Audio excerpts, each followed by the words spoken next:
મીઠાઈ પર લગાવેલો ચાંદીનો વરખ અસલી છે કે નકલી તે જાણવા માટે તમે કેટલીક સરળ પદ્ધતિઓનો ઉપયોગ કરી શકો છો, ખાસ કરીને જો તેમાં એલ્યુમિનિયમની ભેળસેળ હોય તો. શ્યામકુમારના નમસ્કાર. આજના વિડીયોમાં આપનું સ્વાગત છે. તો ચાલો આજે પણ મેળવીએ નવી જાણકારી, પણ ચેનલને સબસ્ક્રાઇબ કરવાનું ભૂલતા નહીં. 1. સ્પર્શ પરીક્ષણ ફિંગર ટેસ્ટ. ચાંદીના વરખને આંગળીથી હળવેથી ઘસવાનો પ્રયત્ન કરો.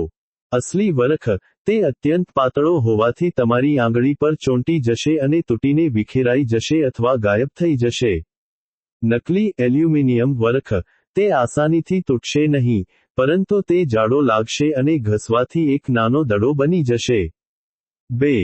બાળીને પરીક્ષણ બર્ન ટેસ્ટ. મીઠાઈ પરથી થોડો વરખ કાઢીને તેને આગ પર દિવાસળીથી ગરમ કરો. અસલી ચાંદીનો વરખ, તે ગરમ થવાથી એક નાનો, ચળકતો દડો બની જશે. નકલી એલ્યુમિનિયમ વરખ, તે સળગશે અને રાખોડી કાળી રાખ અથવા અવશેષ છોડશે. 3. બનાવટ અને ચમક ટેક્સચર એન્ડ શાઇન. અસલી વરખ, તે અત્યંત પાતળો, નાજુક અને કુદરતી, ઓછી ચમકવાળો હશે.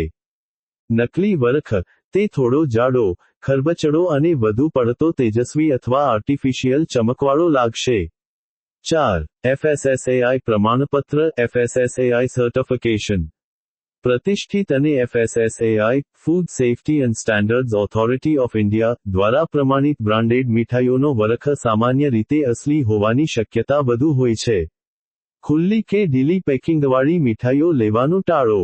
યાદ રાખો, શુદ્ધ ચાંદીનો વરખ 99.9% 999 ફાઇનનેસ શુદ્ધતાનો હોવો જોઈએ. જો વરખમાં ભેળસેળ, ખાસ કરીને એલ્યુમિનિયમ, હોય તો તે સ્વાસ્થ્ય માટે હાનિકારક હોઈ શકે છે.